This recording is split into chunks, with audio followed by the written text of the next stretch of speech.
Thank you so much. It is my honor to introduce the moderator for our next panel on the criminal justice reform. Christian Dysart is a shareholder with Maynard Nexsen, PC, and an award-winning defense attorney with over 14 years in private practice. Christian has handled hundreds of criminal matters throughout North Carolina and the federal courts nationally. Prior to joining Maynard Nexsen, Christian was a founder and managing partner of Dysart Willis, a full-service criminal defense firm. Christian, a Raleigh native, opened Dysart Willis in 2010 after a clerkship at the Supreme Court of North Carolina and a one-year fellowship in the Center for Criminal Justice and Professional Responsibility at Duke Law School.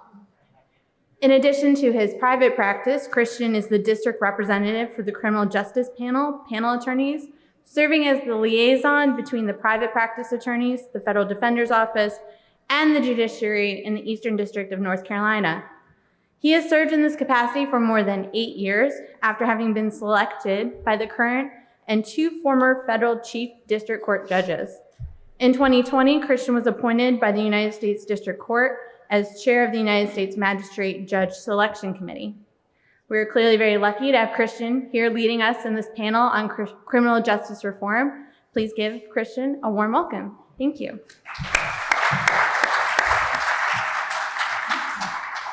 Thank you very much. I also had the pleasure of being Judge Allison Rushing's study partner for several classes in law school, which was elevating for me, but was probably more like community service for her. So, but I appreciate everybody being here. I'm going to know enough to introduce the panelists and then stay out of the way, because I think that the topics that we have to discuss deserve their full attention and also the maximum amount of time. We will try to allow a little bit of time at the end. We're going to start with Chad Rhodes. Chad's an attorney at Cranfield Sumner. He's also a member of the team at Mincy Bell and Milner, which is their kind of boutique DC affiliated entity. He does government investigation and regulatory work.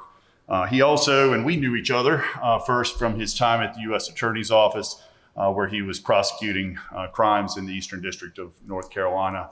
Prior to that, he was chief counsel for Senator Tom Tillis, and he also worked at the North Carolina General Assembly. He's going to talk to you about the First Step Act and some of the implications. He has a very unique perspective, having been there during the drafting, negotiation, and then also later in his time when he and I knew each other and worked together, seeing how that played out in real life. Thanks, Christian. I appreciate it. Really appreciate the opportunity to be here to speak about this topic today.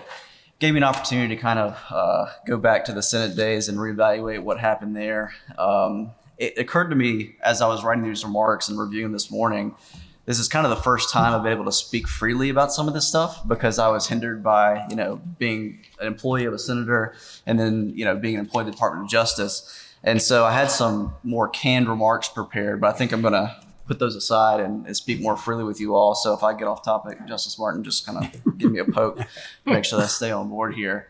But the background of the First Step Act was very interesting with how it kind of came to play. The bill itself was signed into law December of 2018, but really started the conversation about criminal justice reform started in and around 2015. During that time, it was, we had a split Senate. Republicans controlled the Senate, Republicans controlled the House, and we had an Obama White House. And I think the perspective of many of the Republican members at that time, looking into what would be 2016, is that if they wanted to get something done in prison reform, then they needed to do it under that administration, under those rules that they could most live with. So the tension in Congress at the time was really about most everyone agreed on making changes to correction reform. It was one of those things where broad agreement outside of maybe 1 or 2 members that we should be giving people in prison resources and opportunities to reduce their sentences in constructive ways, make them productive members of society. And that was pretty non-controversial. The more controversial side was sentencing reform. And sentencing reform, I do not think, was on the forefront of most of Republican members' minds. There were a few that took an interest in it as it was related to mandatory minimums. But the majority of that was I would call it a Democrat priority. And given the state of play, you were not going to get corrections reform done without getting a portion or some sort of mandatory minimum reform on the books. And that was the nature of being in the Senate. You had to have 60 votes to get it done. And so the initial, what I would call like the baby First Step Act, was called the Sentencing Reform and Corrections Act. And it made certain changes to mandatory minimums while it packaged it with the corrections reforms on the back end. That bill passed with my former boss being a co-sponsor, made it to the Senate floor, but never saw any action. And some of the issues and challenges with that was that Leader McConnell at the time was not going to put a bill on the floor that did not have the majority of his conference's support. That's kind of a standard rule that was in play. So it stalled out, did not get passed. Then the election happened. So 2016, going forward, everyone was talking about, let's do criminal justice reform again. Well, it's a new state of play.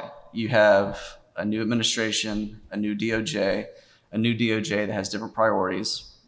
The new attorney general at the time was Jeff Sessions, who was vehemently against any sort of sentencing reform. So the politics were very different. The bill that came out in the Senate had support from a good number of members that supported the initial package, but there were several that did not continue supporting it because they viewed that this was not the right administration to administer this type of reform. And then in 2018, November of 2018, Attorney General Sessions he resigned. So it opened up an opportunity for this specific piece of legislation called the First Step Act to be put into law. And I think within a month of the resignation of Jeff Sessions, it became law. And again, the two main parts of the act were sentencing reform on the front end, and then there was corrections on the back end. When you're debating these types of bills, you're hearing from all kinds of different folks about what's good about it, what's bad about it. And there were, I would call it an unusual consensus amongst some conservative-leaning groups, liberal-leaning groups, that this needed to be done. And the words that we kept hearing was this: it only affects nonviolent people, nonviolent criminals. It's only nonviolent drug offenses. It's all it's going to affect. It won't change your ability to bring cases. It won't change your ability to prosecute significant cases. Except there were one or two groups from the law enforcement side who said this is going to be a jailbreak. Okay, well, reality's got to be somewhere in the middle. It can't be both. It can't be doesn't affect anybody that's a violent criminal, and it's probably not going to let everybody out that deserves to be continuing to do their sentence. And so, as we continued to debate this, there was enough support that it eventually got passed, and it got passed while I was in the U.S. Attorney's Office. So there were 2 or 3 different things that I just wanted to bring up today that I got to see in real time about the consequences of the First Step being passed. So one of the provisions of the First Step Act that I think caused some short-term issues for U.S. attorneys' offices and how they were in practice was that it changed. Back in 2010, there was a Fair Sentencing Act passed that ended up changing the mandatory minimum amounts for crack cocaine. And the First Step Act made that specific provision retroactive. So once it was passed, U.S. attorneys' offices were being flooded with motions to have their sentences reduced. The way the U.S. attorney's office in the Eastern District handled it, and I think a lot of districts had to grapple with the question, is how do you dedicate resources to facilitate these motions? And the way that it ended up being in the U.S. attorney's office was that it ended up being on a wheel. So everybody was having to review them, everybody was having to argue them, analyze them. And so it took away a pretty valuable resource from the prosecutors from being able to prosecute new offenders, and they were forced to spend their time working on these motions. So there was a potential public safety push here where it was like, are we doing a service of being able to prosecute people, or are we spending our time working on these motions? And, as I started getting experience with these, I started reading about the cases and the background of these cases, and I'm seeing there's no nonviolent offenders here. Like, these people that are requesting relief are members of significant drug organizations. And so it was kind of eye-opening to me that, like, there was this narrative that it was not going to affect people that had committed violent crimes, were a part of violent organizations. The benefit to that particular provision of the law is that it was not automatic, it was discretionary. So in our district, the judges were very thoughtful in their approach to these cases. Our judges know the area, they know the crimes, they know the history of why certain people were put into prison. And I think we benefited from that in the Eastern District, in that I don't recall many people getting relief under that specific act, because the judges paid very close attention to the facts surrounding the case. I do not know if that was the same across the country. But as far as the Eastern District goes, I think it ended up working itself out correctly. That was a short-term effect.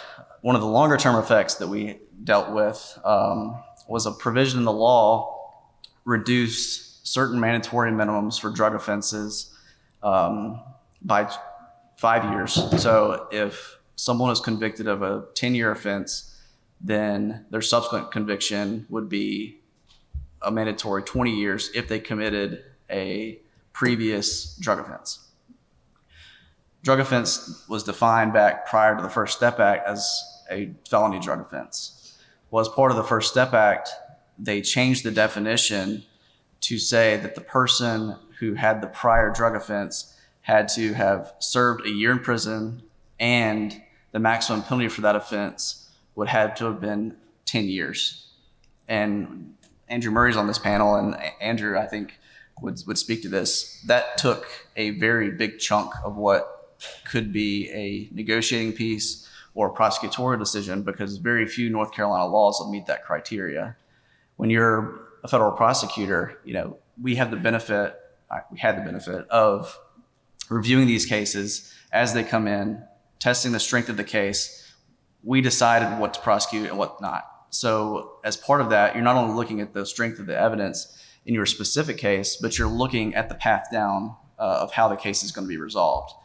So the enhancement that was modified was not an enhancement that was absolutely applicable. The U.S. Attorney's Office had to make the decision to file what's called an 851 enhancement for that mandatory minimum to be bumped up. And you don't always do that as a prosecutor. It's just something that you have in your back pocket as you get through your case. And particularly in drug offenses, because what you're looking at is you're not typically looking for an individual who is isolated. It's usually somebody who's part of a broader drug organization. So if you've got additional tools in your toolbox to use that for cooperation purposes or to get a plea deal done, it's pretty critical for thinking about how your case is going to proceed. And so now the U.S. Attorney's Office obviously has to consider what tools are left in their toolbox to make a successful prosecution. And if you couple that with some of the changes that have been done with appellate court review of what is defined as a violent crime or what's considered a drug offense as career offender predicates, those tools are becoming less and less. And the final piece I would say that would be a miss that I think we really should have reconsidered doing as part of the First Step Act was there was no discussion on increasing mandatory minimums for fentanyl. Fentanyl is by far the biggest and most dangerous problem that not only the Eastern District sees, but across the country. And I think it was an opportunity that was missed because these reforms happen very rarely. The 2018 First Step Act was the most broad sweeping criminal justice reform effort that had taken place since the 90s, and it'll be years before any sort of action is done again. So in my opinion, that was a missed opportunity that could have been done as part of the First Step Act. I think it's still yet to be seen what the corrections portion of that's done. I've seen some stats that show that the recidivism rate for people who have gotten relief under the First Step Act is around 12% versus I think like 40% is those who have not gotten relief from the First Step Act. So I think as we see time really as time progresses in these cases, I think we'll have a better sound footing for whether or not the corrections portion continues to be a success and whether or not there should be future changes made. Just, I know some of you are state and federal practitioners, but just as a little bit of background information. So the way that sentencing works in state court in North Carolina, for those of you who practice here, right, you're basically looking at the class of that felony and the criminal history of the individual who's being sentenced. And it falls on a grid. And so although you can say that there technically, other than very few instances, some severe drunk driving cases and drug trafficking cases under North Carolina law, that there aren't quote unquote mandatory minimums. That's not true, because as you look at those blocks, after you get really about a fourth of the way up the chart from the least serious offender up, there are mandatory minimum sentences that apply just based on the application of the grid. In federal court, part of what Chad is talking about is that you can earn credit against the sentence that's imposed by a federal judge and actually serve less time, right? You hear people talk about it being roughly 85% because you can earn up to 54 days of good time credit for each year or partial year that you're sentenced in federal court. And so it did have a real world impact on reducing some people's sentences. It did get people out early, despite claims that it wouldn't. But it also came, Chad, I'd like you to comment on, because I know it coincides with your time with the U.S. Attorney's Office. It also expanded the provisions for compassionate release and people who could otherwise be eligible to apply to be released early, even though it didn't make some portions of the law retroactive. And this obviously came during COVID. So I know as a practitioner that there was a drastic increase in those compassionate release claims. Did you see that at the U.S. Attorney's Office as well? Yes, Christian, that's a good point. The First Step Act changed some provisions about, they call it compassionate release for certain prisoners who are going through different health issues, mainly focused on health issues. That health issue provision was then levied during COVID to say that if a prison gets infected with COVID, if this person has these pre-existing conditions or something else that will make them susceptible to having a long-term effect or death of COVID, then they sought compassionate release under that provision of the First Step Act. And it was very similar to the crack cocaine motions in that they just flooded everybody who had any reason to potentially get relief under that provision filed for it. So that was another time where the U.S. Attorney's Office had to make the decision about where are we spending our resources. Our district is no different, but certainly suffers the same pinch of time and resources. We're, at least one judge short here, and I think that many districts nationally are. And the flood of those cases was pretty overwhelming.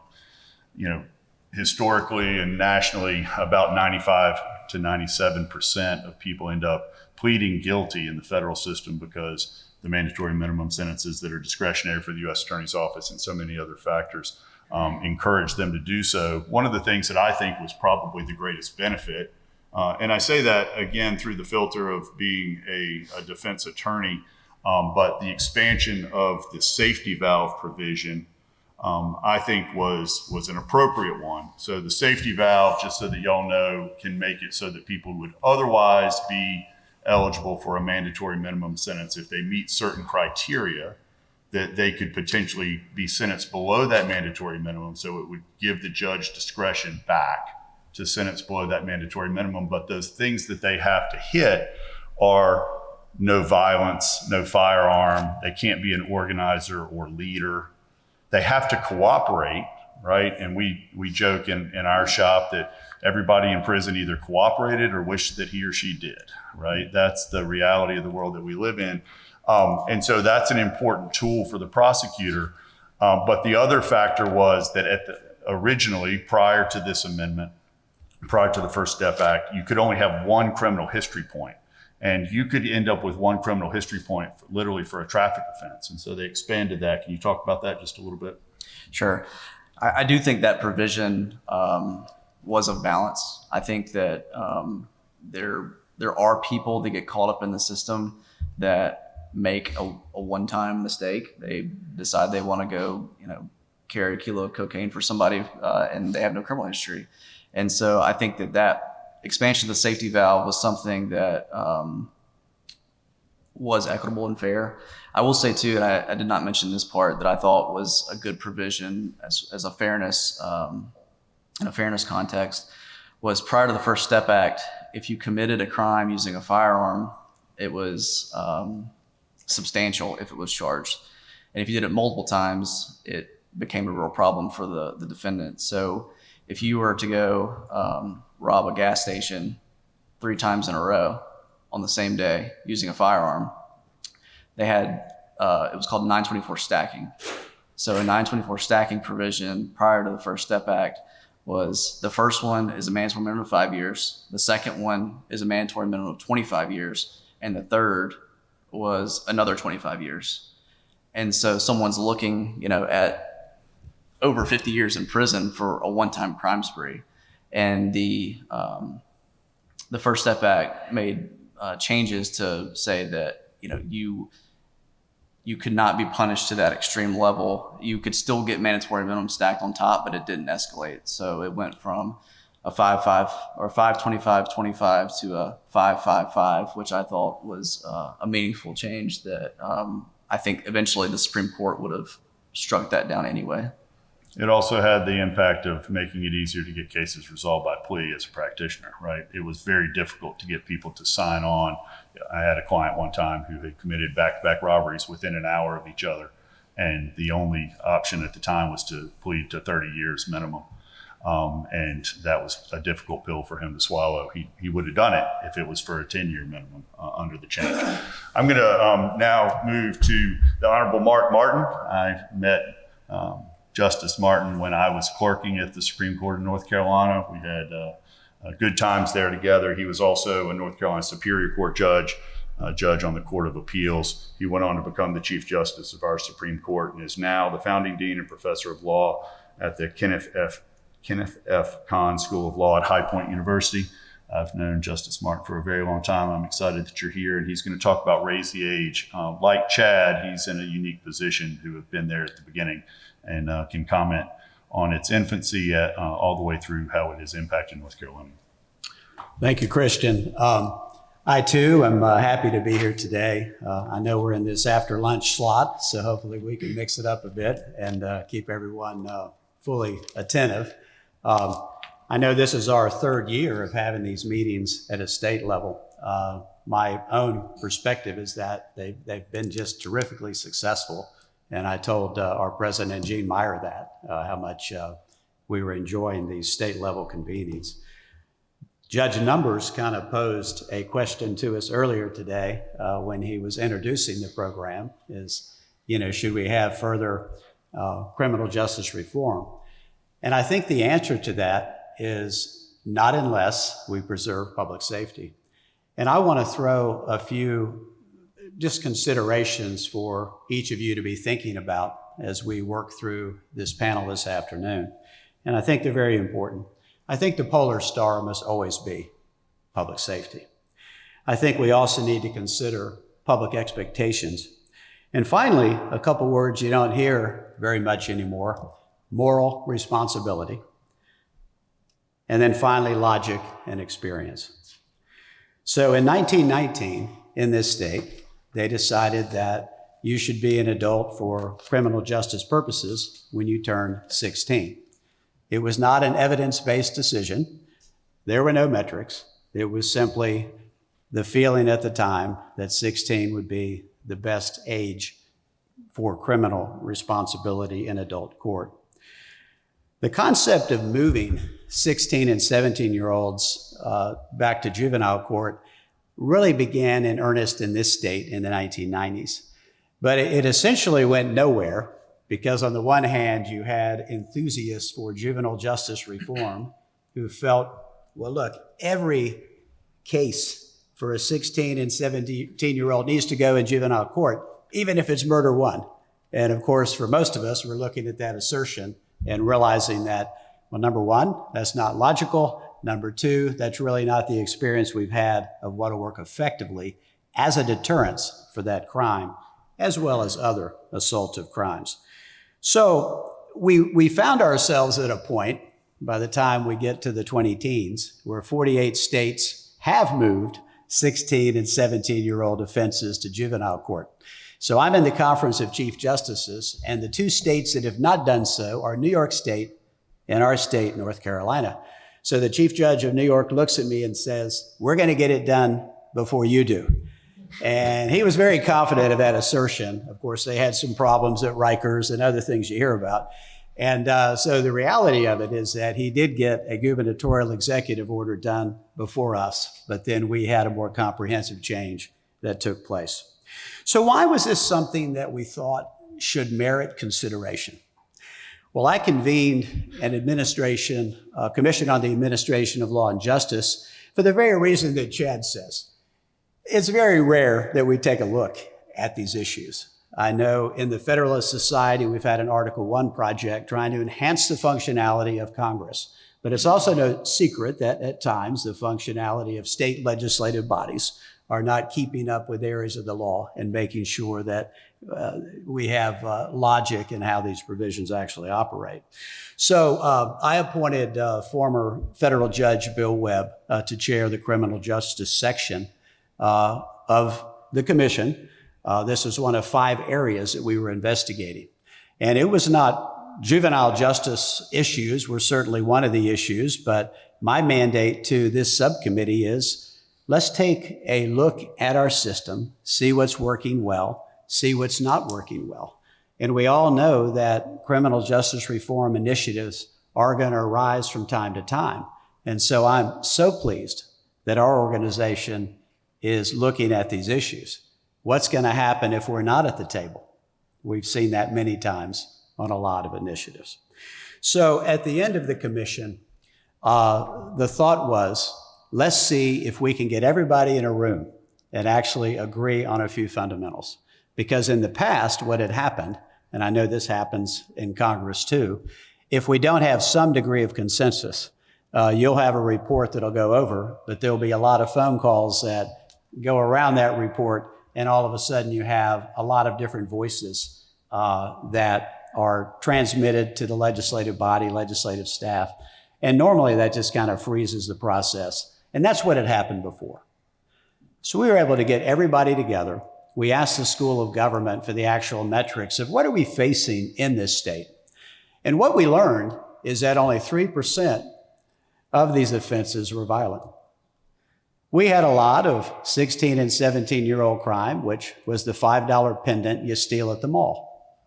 Now, if that's the only offense anyone commits in their life, it's probably not good to add them to the revolving door.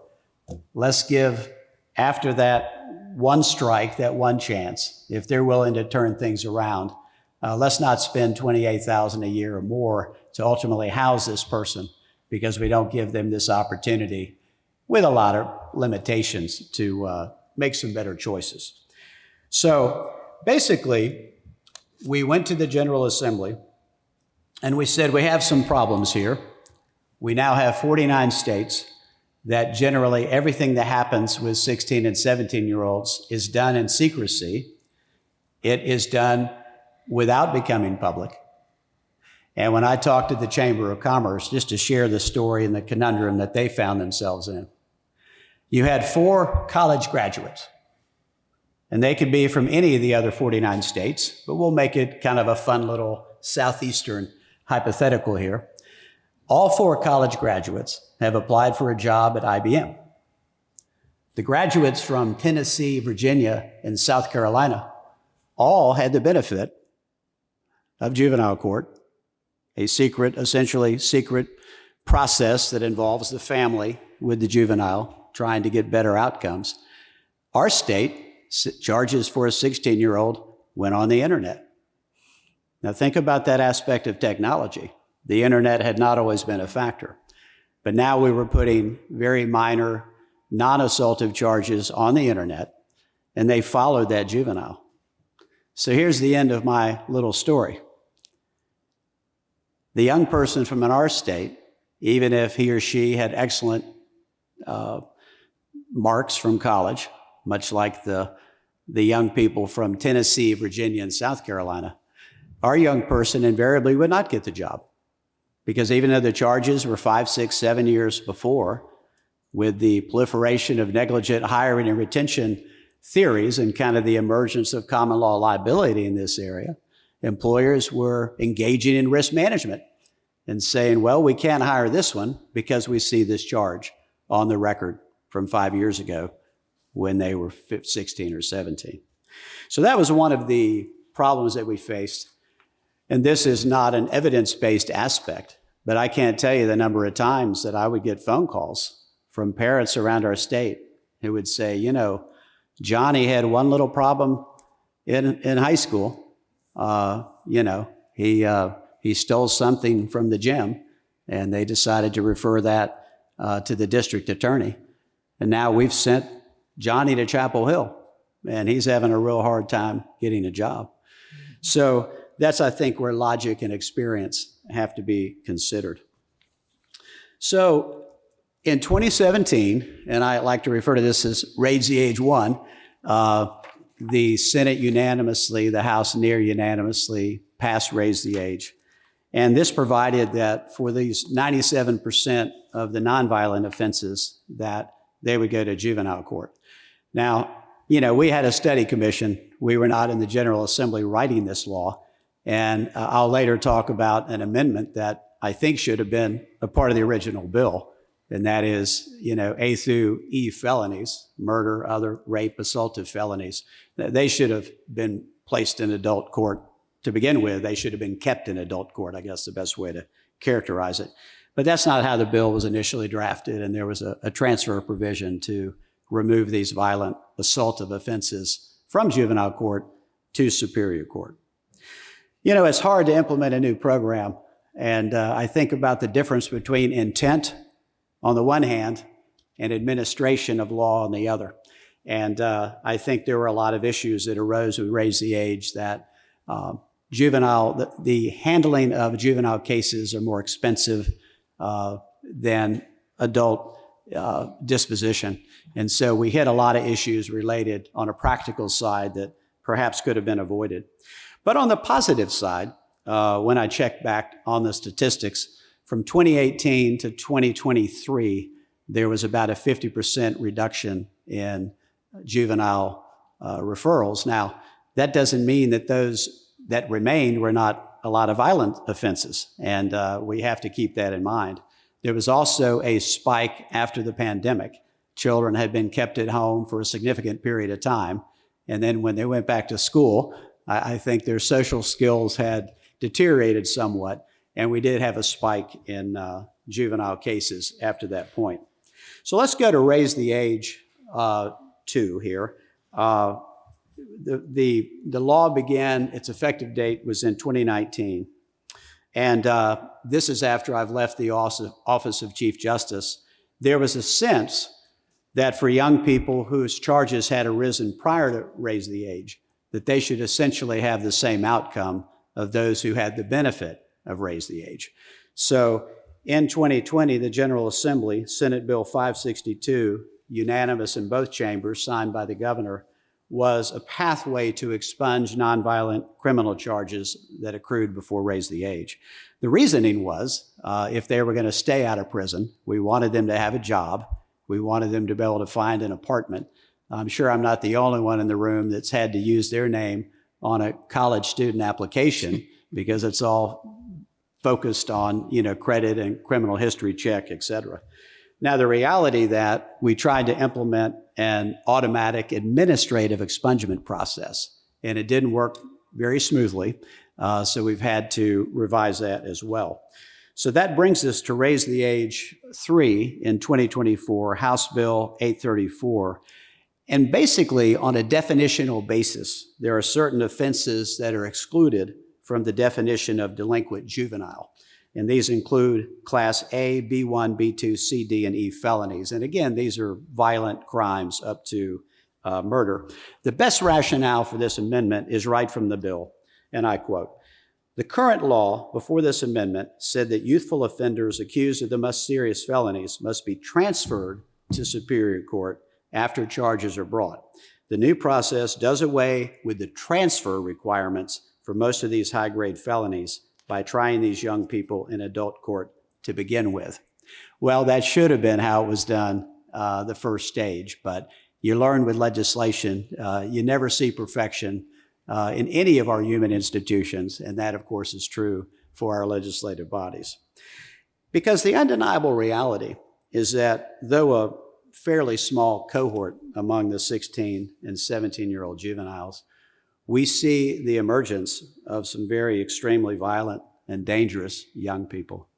And we need to deal with these young people in adult court because, again, the polar star is public safety. I'll share a brief story.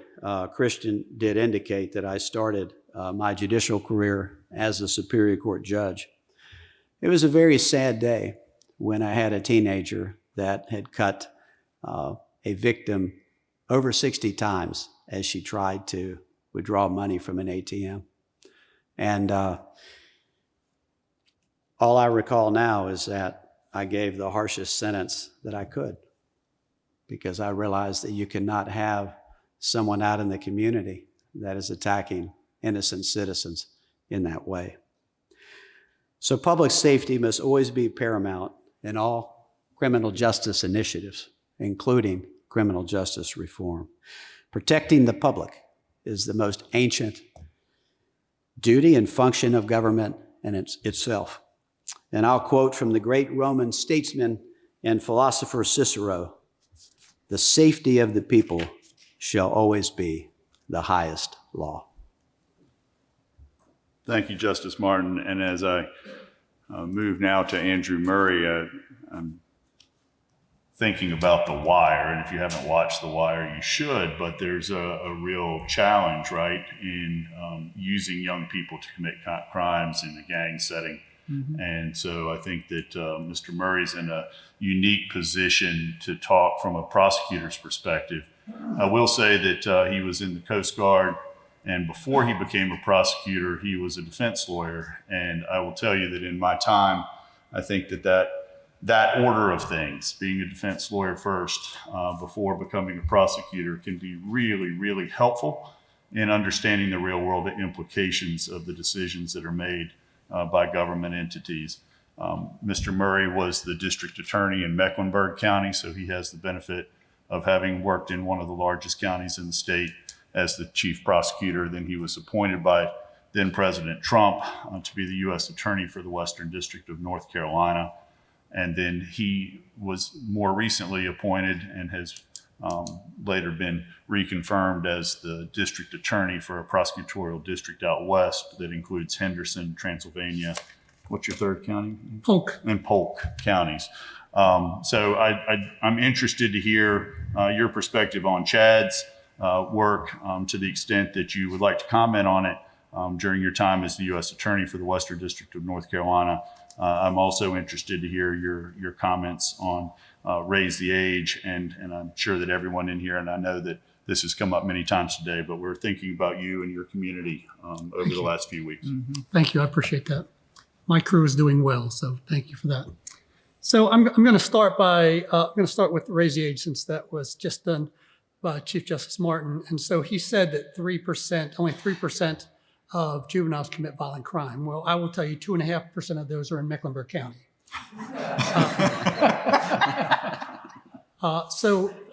And I'm also going to give you perspective. I grew up just south of Philadelphia, poverty, welfare, single mother, and had my own troubles as a youth, which was an interesting confirmation with Jeff Sessions with my background. But I have a heart for children, right? I understand that they make bad decisions. I made some bad decisions. I was in handcuffs. Fortunately, back then, they took you back to mom, where mom took care of it, versus going to jail. But I made some bad decisions when I was young, so I get it. And Judge Martin put me on the subcommittee of Raise the Age. I was the only prosecutor, and he threw me right in front of that train. And it was already moving, and there was a lot going on. And I was an advocate for, we need to take care of children. We don't need to destroy them for the rest of their life. But I also understand that there's a difference between a young person going to Walmart and stealing a hat, and even jumping in a car, what's running when somebody goes in to grab a bagel versus sticking a gun in somebody's face and robbing them versus shooting into an occupied house versus shooting at each other in gangs. And we had our share of that. So we were trying to find the balance of what that was. And I am right along with Chief Justice Martin in that we needed to make some changes. We needed to take care of youth and not destroy their lives, but we needed to also take care of the community and make sure violent crime was dealt with differently. And we ended up losing at the end when it got to the General Assembly, and we did not win that. And I was pretty upset because I knew it was coming to Mecklenburg. We had already seen our share of violence with youth, and it came like a train. It increased the crimes by youth in those serious crimes by some 36%, to the point where you had my successor, Mecklenburg County District Attorney Spencer Merriweather, who was going to the legislation and saying, you got to do something. You got to change this. And the chief of police there, Johnny Jennings, who I know really well, putting out an editorial and saying, this is crazy. It's catch and release, and we are getting literally killed by juveniles that continue and continue and continue. So I'm a big fan of the rollback now for A through E's. And so for you, those of you that don't practice, A, B is the murder, the rapes, but E is still a serious crime as sexual activity with substitute parent, assault with a deadly weapon, intent to kill, or committing serious injury, discharging a weapon into an occupied property, assault on a law enforcement officer with a firearm, to name a few. There are still pretty serious crimes at that low level. So I think they got it right.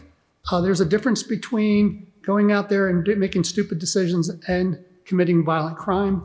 And so the only thing I say is I think it needs to go further.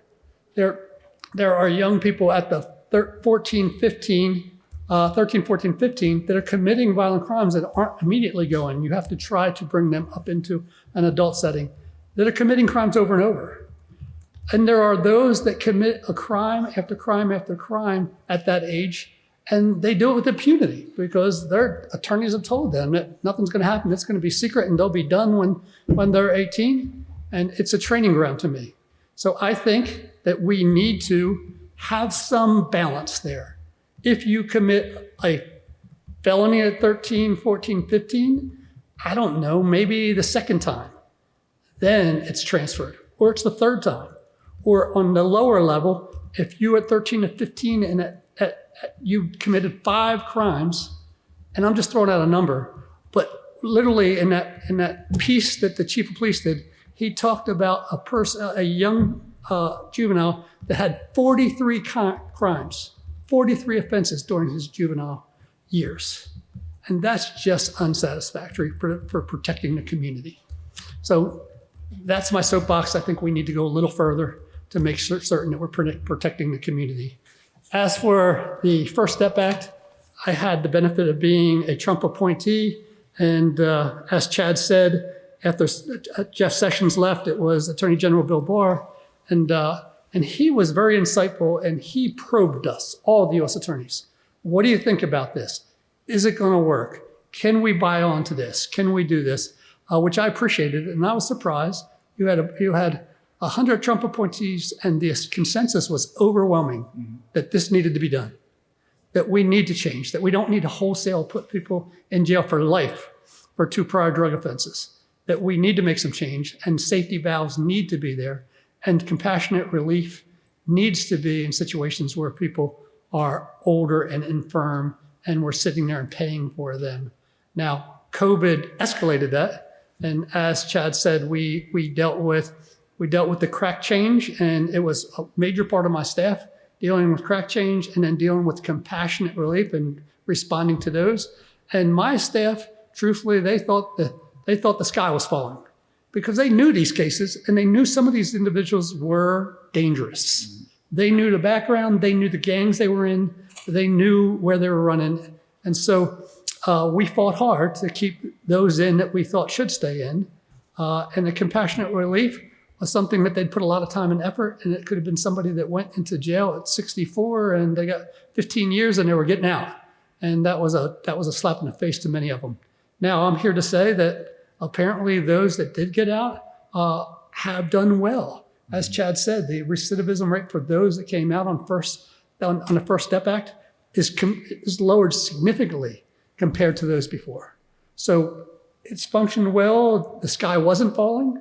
And I think it was much needed at the time. And you had a bunch of very conservative U.S. attorneys that bought on that we need to do something to change this system. So that's basically it for my viewpoint. It was great to be in the office. COVID was a tough time to implement all these things when you had individuals that thought if they passed a paper out of the car door to us, they were going to die. And other individuals calling me saying, I have 3 kids at home, please let me come to work. And in between that, we had to deal with COVID and we had to deal with this increased workload and trying to work from home and make this happen, which was the most difficult time. You heard I was in the Coast Guard for 35 years. I've led and managed my entire life. And it's the most difficult time I've had ever in my life to manage all of them at the same time. I'm going to, as we pass to Cully Stimson, I think that Mr. Murray brings up a good point, right? The recidivism rates have been down primarily because the First Step Act focused on programming, right, to better prepare people for release, to prepare people for their reintroduction to society. Charles Cully Stimson is a senior legal fellow and manager of National Security Law Program at the Heritage Foundation. He previously served as their chief of staff and as the manager of the National Security Law Program Institute for Constitutional Government beginning in April 2013. He regularly writes and lectures on policy issues and is a key advisor on public policy matters. And I think he can kind of wrap all this up into a bow for us.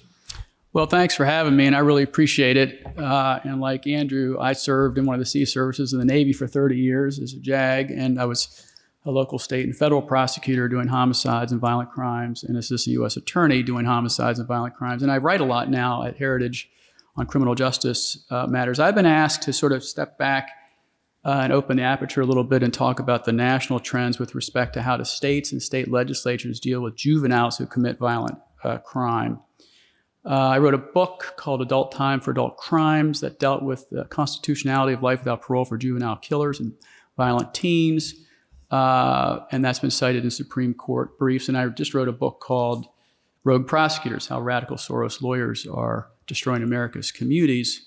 And a lot of the work I did in both those works deal with how you deal with the tough issue of juveniles who commit violent crimes. Let's step back for a sec. The federal government handles 10% of the prosecutions in this country. The states and the 2,300 elected DAs across 3,143 counties handle 90% of prosecutions. So the vast majority of juvenile crimes are prosecuted at the state, essentially the county level. All states have a juvenile justice system. They should. Most juveniles get treated in the juvenile justice system as they should. Many go through diversion programs before they even get into the formal juvenile justice system, as it should be.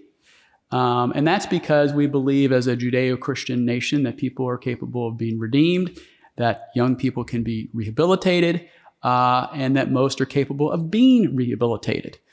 Some of us were knuckleheads when we were young. I, too, was in the pokey for a very short period of time. I was the driver of the getaway car in high school with my 2 buddies who broke windows at a rival school after a football game.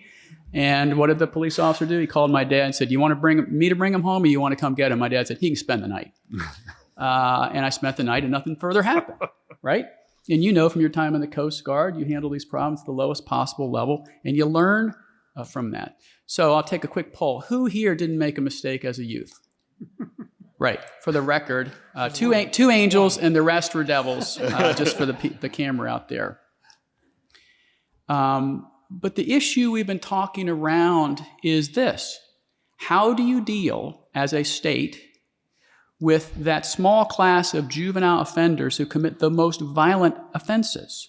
And what lines do you draw? When you believe in the rule of law, when you believe in victims' rights, you believe in the rehabilitatability of juveniles, but you also want it, to Justice Martin's point, keep the community safe. So this is a problem because we have a huge problem in this country with juvenile crime, especially compared to other Western countries. The United States leads the Western world in juvenile crime and has done so for decades.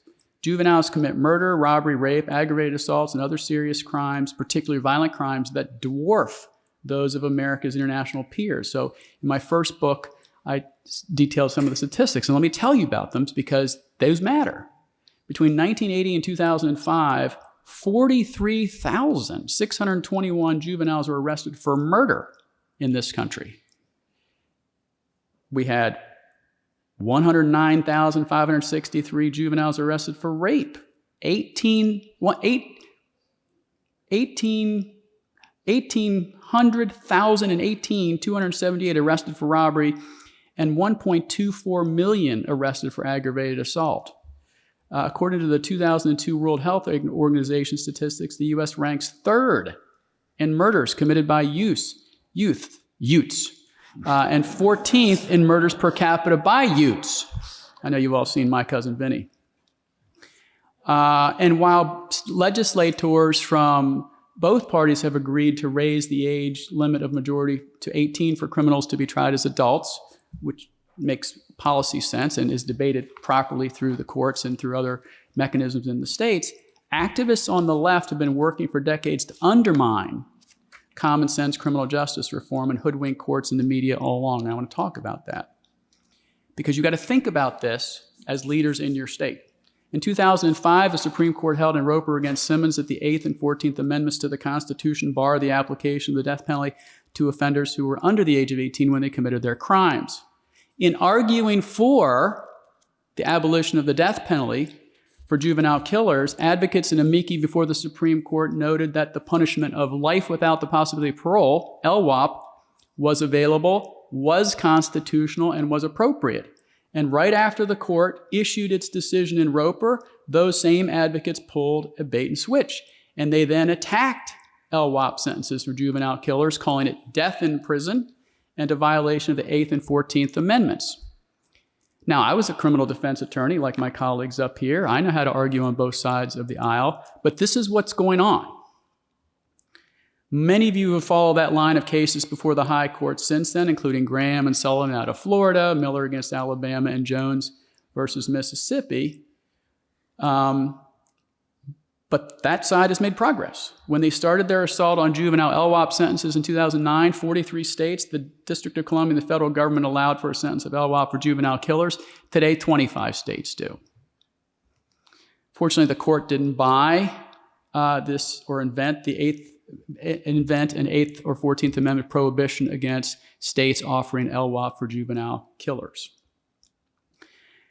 Major medical associations weighed in before the Supreme Court on juvenile sentencing back then. The American Academy of Child and Adolescent Psychiatry wrote in its amicus brief, quote, "Adolescents are more likely than adults to engage in risky, impulsive, and sensation-seeking behavior," unquote.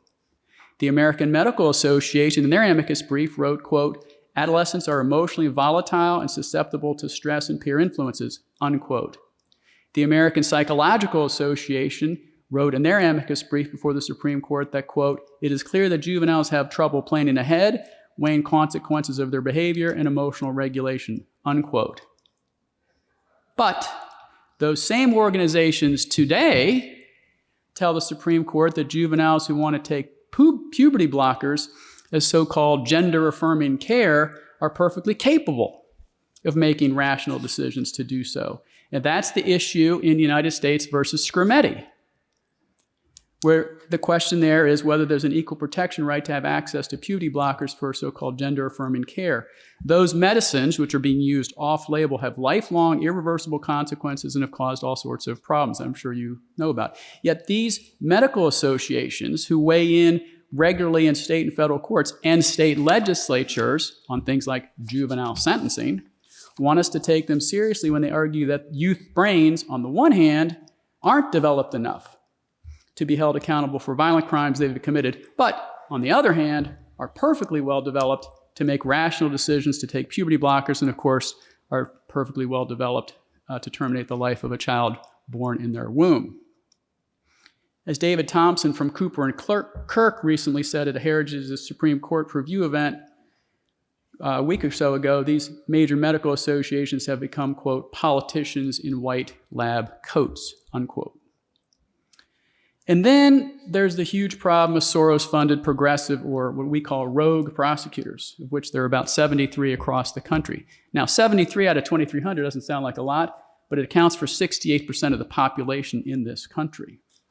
And as I wrote in my book, in the Origin, Playbook, and Beliefs chapter, which is chapter 2, their movement grows out of the prison abolitionist movement, the move to abolish all prisons. The best known advocate of that movement is Angela Davis. She wrote the book, Are Prisons Obsolete?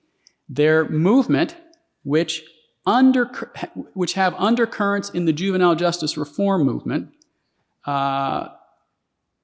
have two beliefs. One, the entire criminal justice system is systemically racist. And two, the only way to fix that is to, quote Rachel Barkow, quote, reverse engineer and fundamentally dismantle the criminal justice infrastructure as we know it. How is that applied in the context of juvenile justice reform? This is my last point. Once elected, these Soros bought and paid for DAs issue pro-criminal anti-victim orders to their prosecutors, including, you guessed it, don't prosecute any juveniles, no matter how violent their crimes are as adults in adult court, despite the fact that their state law allows for it for a narrow class of individuals who are particularly violent. These policies are an abuse of prosecutorial discretion, and in fact, we call it prosecutorial nullification. It is usurping the power of the legislative branch by waving their regal prosecutorial wand and declaring entire categories of crime, like all misdemeanors, or classes of criminals, like violent juveniles, off limits. Which brings us back to the First Step Act in the Raised Age Law, which I support. Heritage got behind the First Step Act. I've written about the risk and needs assessment section of it. The risk assessment section's done. The needs assessment still isn't done, and they need to do it. But you got to think about the second and third order effects when you pass these laws, because if the stakeholders in the criminal justice system aren't doing their job, you can pass any law you want, but they're going to be ignored. I look forward to the discussion. Thank you so much, and thank you to everybody on the panel. So because I value my career, I'm not going to hold up Judge Boyle or Judge Dever, who are taking the stage after we do, but we've got 5 or 6 minutes. If there are people who have questions, we certainly be happy to take. Afternoon, Mike Dowling. I practice pretty much all of my practices in the Eastern District of North Carolina, and a big chunk of it is federal criminal defense. Wondering from your perspective, the role that, as you know, parole doesn't exist in the federal system. And I've had occasional clients over the years who I've felt have done 20, 25, 30 years. They're older, they're sicker, they truly are rehabilitated. Their options for relief are essentially non-existent. Is there a role for parole in the federal system? It existed before I started practicing, and maybe there were problems that could be ameliorated or eliminated, but what is your opinion about that for those older, rehabilitated classes of individuals? Is there a role for parole to be brought back to life? Cully, you want to take that? I think it's up to the legislature to make that decision. If you're asking our personal opinions, I can't speak for the panel, but I think that, to Chad's point, there was a window of opportunity that has come and gone during the debate on the First Step Act, if you're talking about the federal side, where that should have been and could have been introduced and pushed. I can, like any lawyer up here, make the argument of both sides of that argument. I actually don't have an opinion of it because I haven't thought about it and haven't written about it. But I'll defer to my colleagues. They may have other thoughts on it. I personally think it would be beneficial, but you have the First Step Act that brings them down to 85% now. And so the problem is when I'm counseling with victims, they want to know what this individual is getting, and they want it to be true, right? And probation or parole throws that into a whole different arena, and that's tough for victims. And so I think it would be beneficial for those to be out and be under some type of supervision and help. The state's now gone to that with many of their individuals coming out for a 9-month period and being assisted by organizations. So I think that could be a benefit. But we went to truth in sentencing in state court for the purpose of letting individuals know that they are not going to see this person who committed this crime for a certain amount of time. And I'm an advocate that victims need to know they are the victims. And that's a point I'll pivot off of. If you go back 50 years, we had a lot of indeterminate sentencing models. There were views that discretion was being exercised in discriminatory ways. So all of a sudden we see in 1986 the federal system going to a determinate model. Then we have states that follow. We followed in 1993. So to District Attorney Murray's point, we certainly have a more certain sentence now, right? But we have less exercise of discretion for beneficial purposes. And, my judicial colleagues over several decades, just said our discretion has been so constrained now because of the thought that it was being exercised in discriminatory ways, that often when you need the exercise of discretion, you simply don't have a basis to do it. I have a practical question. I'm Dan Gibson. I practice with Davis Hartman and Wright. Practical question about parole for juvenile offenders. I'm thinking of a specific example here in Wake County. About 20 years ago, there was a fairly brutal murder. I think 16, 17-year-old perpetrators who've been in jail since then. If they were to receive parole, I'm wondering, someone who's never been outside of prison for their adult life, how do you reincorporate them, setting aside the crime, how do you reincorporate them into society when at this point they haven't graduated high school, they haven't gone to college, they have no job experience? Are there statistics on recidivism for those groups and ideas for how to successfully reincorporate them? That's probably your question. I'm not aware of statistics on that. They may be out there, and I'd be curious if any of you run across them. You could send them my way. That's a catch-22. That's hard, isn't it? Because to D.A. Murray's point, victims need closure, right?